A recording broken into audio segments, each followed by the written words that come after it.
What's going on, everybody? Thank you for joining.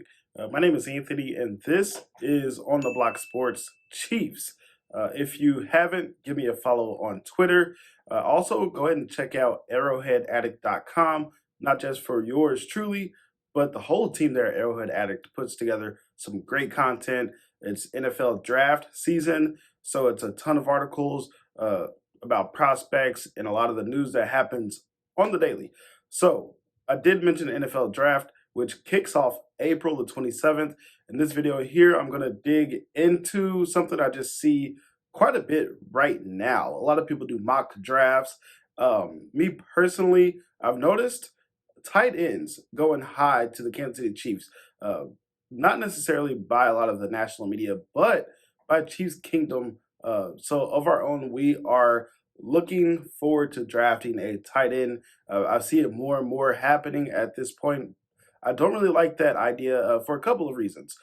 First, I like what Noah Gray is starting to show. Second, Travis Kelce, he's going to be 34, but he still has a lot of production left. I think he has a few years in him of greatness. So let's just slow it down a little bit and enjoy his the twilight years of some sort in his NFL career, because he's a Hall of Famer. He is the number one option for Patrick Mahomes, and I don't see that stopping anytime soon.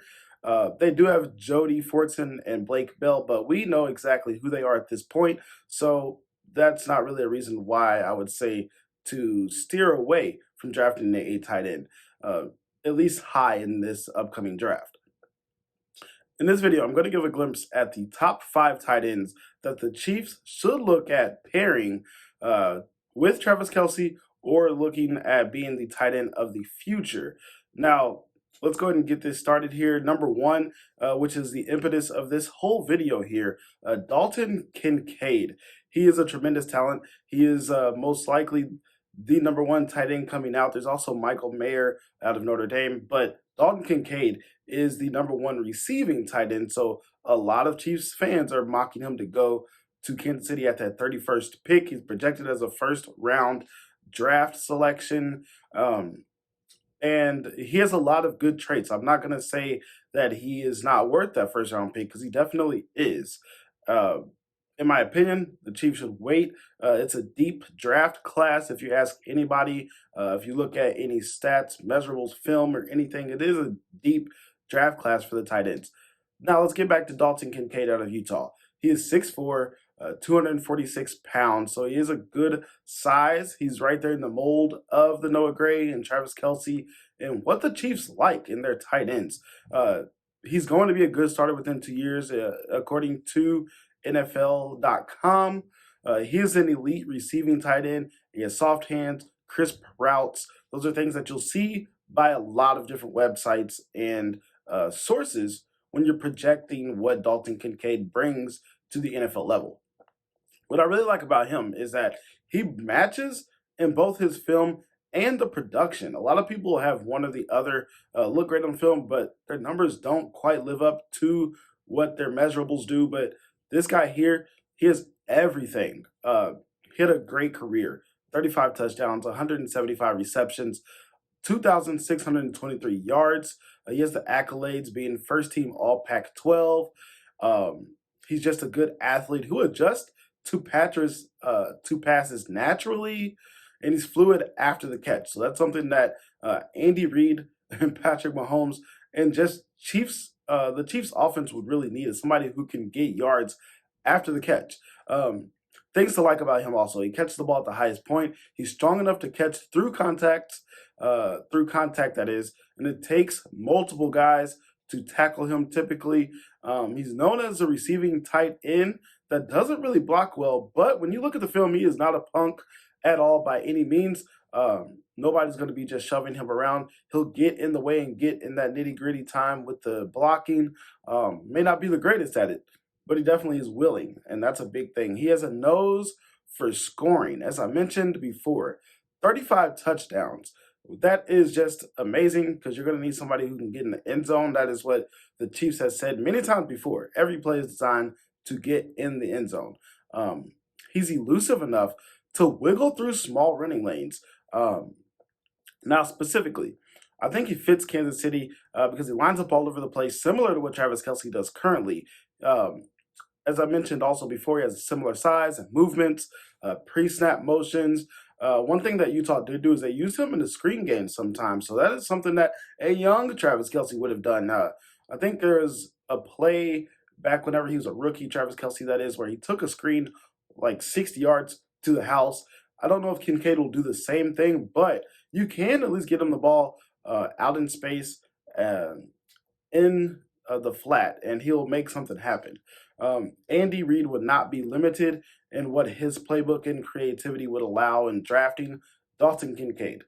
The big questions I do want to mention in here: his age, he'll be 24 in October. His durability, which I think that is a pretty much answered question at this point. There's no reason to worry. He had a small back fracture, but he's been healthy enough to do all the pre-draft testing that's needed at least. Um, Blocking, we don't know if it's going to be a liability, but he is willing, and that's going to be a big thing with him. He's willing. Would he be able to play right away with Travis Kelce? That's the one big question mark I have with Dalton Kincaid. Are you willing to draft somebody in the first round who's not going to play 50% of the snaps? That is going to be the only real question I have. And for a first round draft pick, I'd rather see somebody who's going to be a starter day one, that's going to be on the field quite a bit. He might not be able to get on the field right away too often with Travis Kelce and just with how the offense flows. However, the talent, he matches every single thing that you would need as a receiver at the tight end, and it's proven. So I think he's right away going to be able to help get mismatches, kind of like Dallas Goedert used to do with Zach Ertz in Philadelphia, and now he is the guy. Let's just hope if that happens, if the Chiefs do draft Dalton Kincaid, that Travis Kelce still stays a Chief for life. That will bring us here to number 2. The second tight end that the Chiefs should look at drafting is Darnell Washington out of Georgia. This guy is a man. He's just a mismatch. 6'7", 264 pounds, a physical specimen. He ran a 4.64 40-yard dash. He's projected to go in that second round range. Some people, because of his production, would rather put him in the third round. As a receiver, he didn't do the greatest on paper, but NFL.com has him listed as being an eventual plus starter.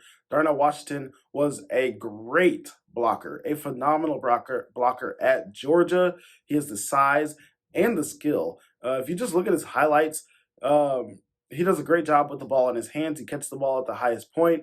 He's an athlete. For him to be 6'7" and 264, he's overlooked because he was the second tight end at Georgia, but he was still utilized in the passing game enough to where he was third team All SEC. He played alongside somebody who is known as the best tight end in the country, but yet he was still third team All SEC. That means the coaching staff there knew he was good enough where he needed to be utilized. The production, that's going to be the slippage in production there just because he played alongside somebody who was great. He's 21 and not 22 until August. So the age, that does help. You know, you can get him and mold him into being a better receiver. He's not an older prospect by any means. The absolute talent is there. He's a 5-star recruit coming out of high school. A phenomenal blocker, as I mentioned before, a physical monster, a mismatch versus any defense. He has good concentration as a receiver. There are things that he can do, like the spectacular plays that you see on film.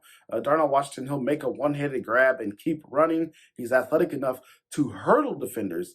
He gets upfield, and he's hard to bring down, and he pops up after big hits. With attitude, might I say. You see him get up, he's ready to go out for another play and talk a little smack. So that's something that Chiefs fans seen with Pop, Isaiah Pacheco quite a bit, where he would get up with attitude and go for it a couple yards. That is the same thing you'll get from Darnell Washington. It brings a little bit of a physical attitude and presence to a Chiefs team who has been known as being finesse at times in the past.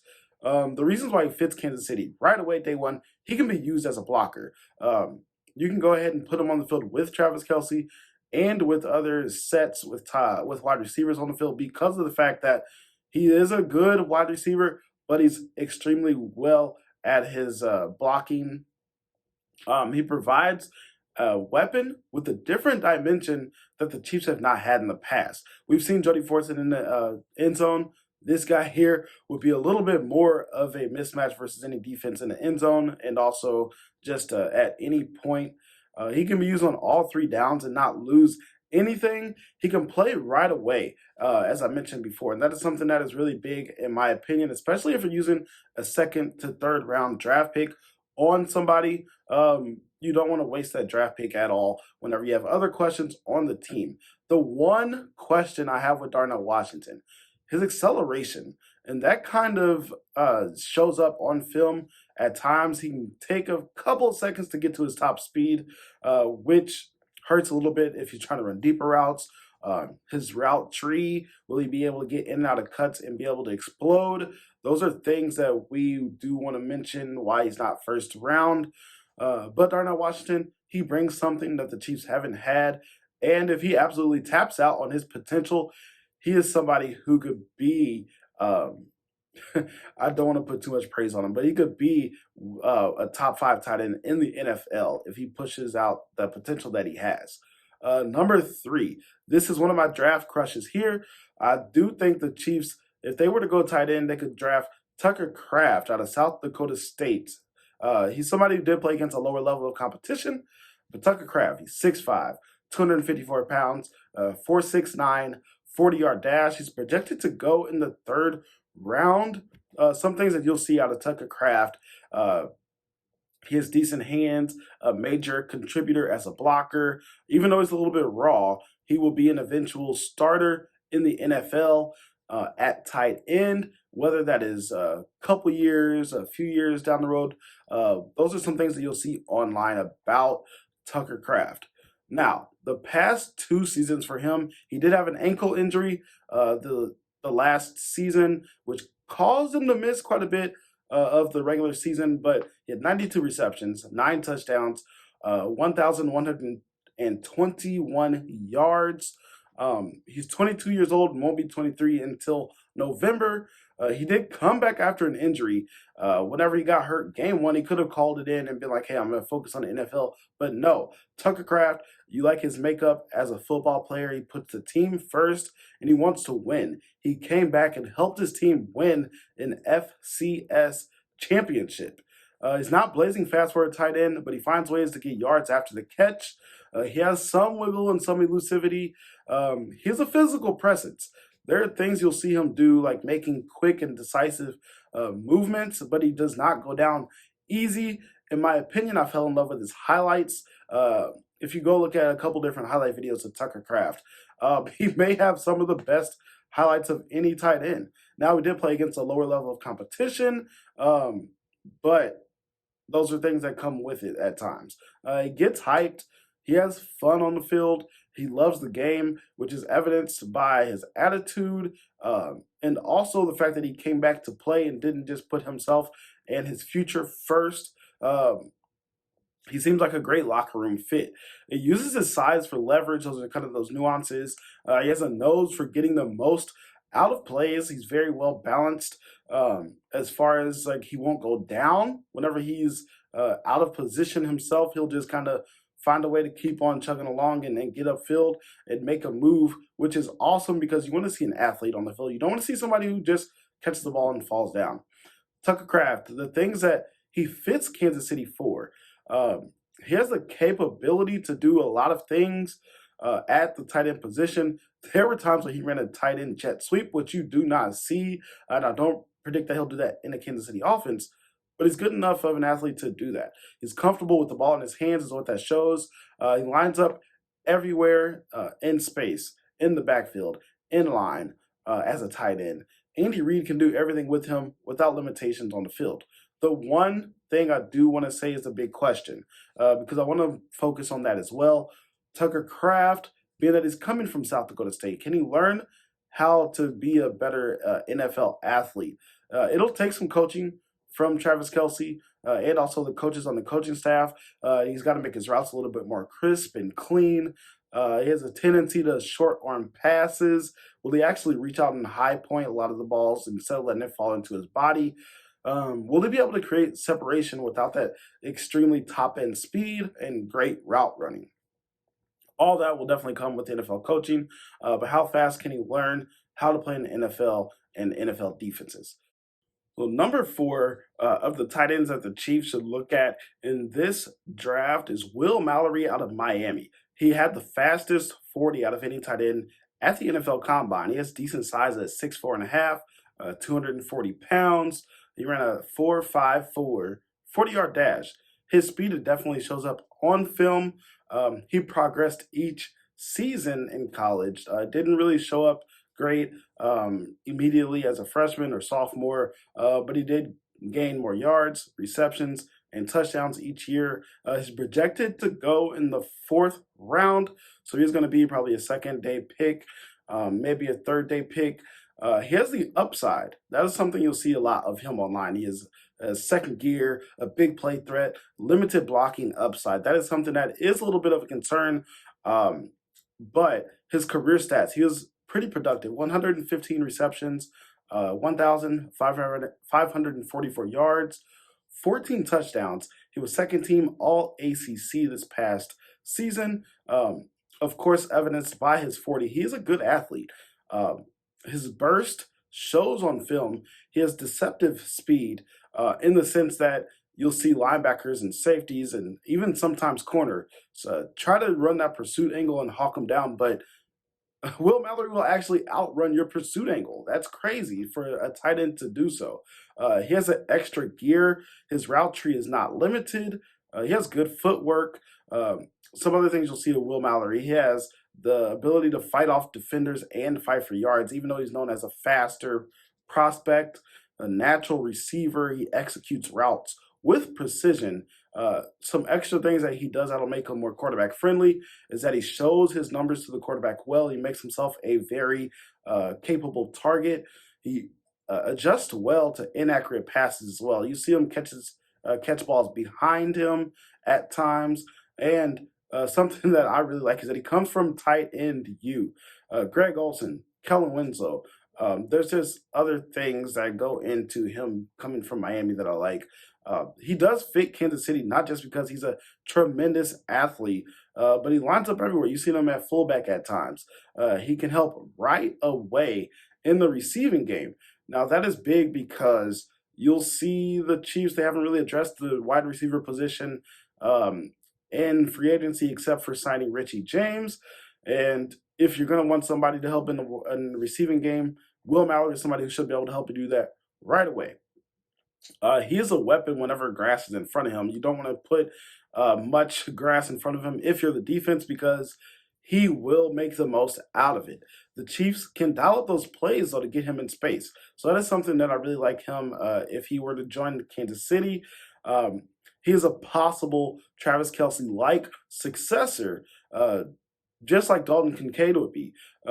He should be able to get in the draft without reaching especially high for those draft picks whenever you have needs at a tackle, when you have needs at wide receiver, defensive line, defensive end, and so forth.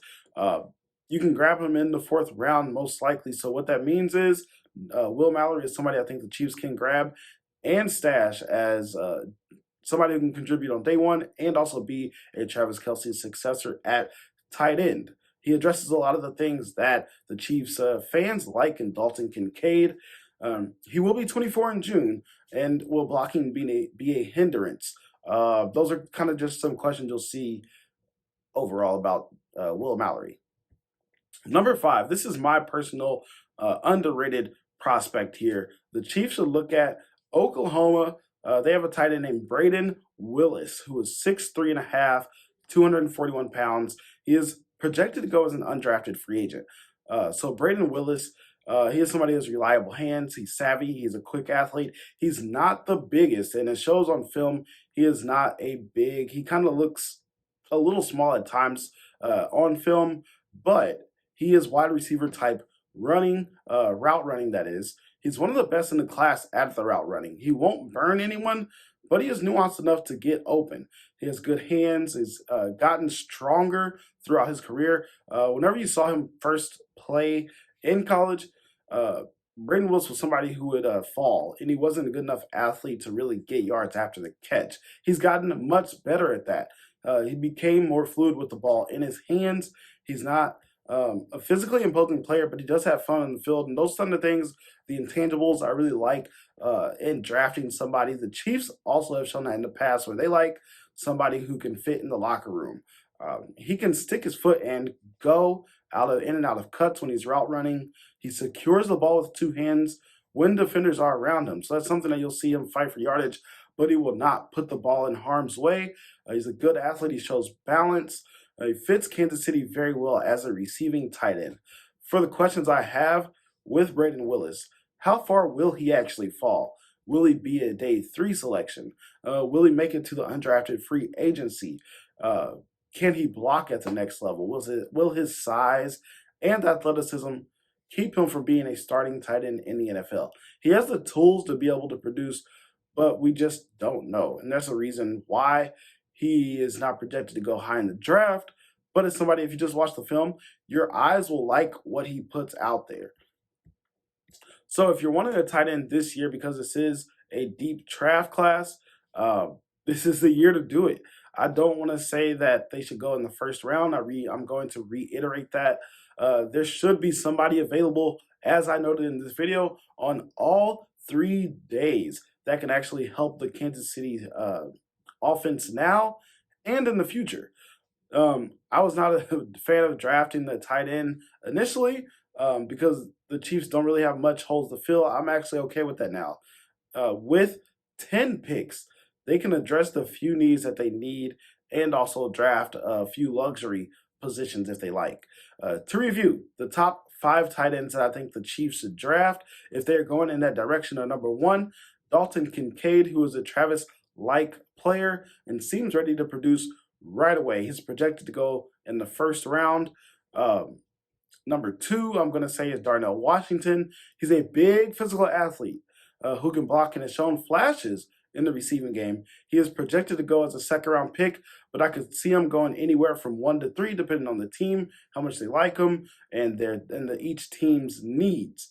Number 3, Tucker Kraft. He's a smaller school guy who is a little bit raw, but he's fun.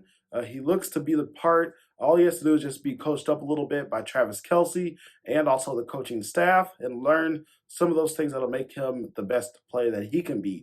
Number 4, Will Mallory, an exceptional athlete out of Miami. He's the fastest tight end out of the combine, and it showed on film. He has the upside to dominate as a receiving tight end, and he's projected to be selected around that 4th round range.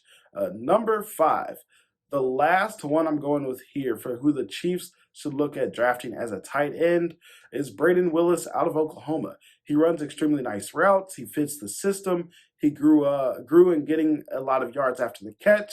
KC can grab him on the 3rd day, maybe gamble a little bit and get him as an undrafted free agent. But with that being said, you have all the 5 selections from On the Block Sports Chiefs and who the Chiefs should look at getting as a tight end, whether to play right away or to be the Travis Kelce successor for the future.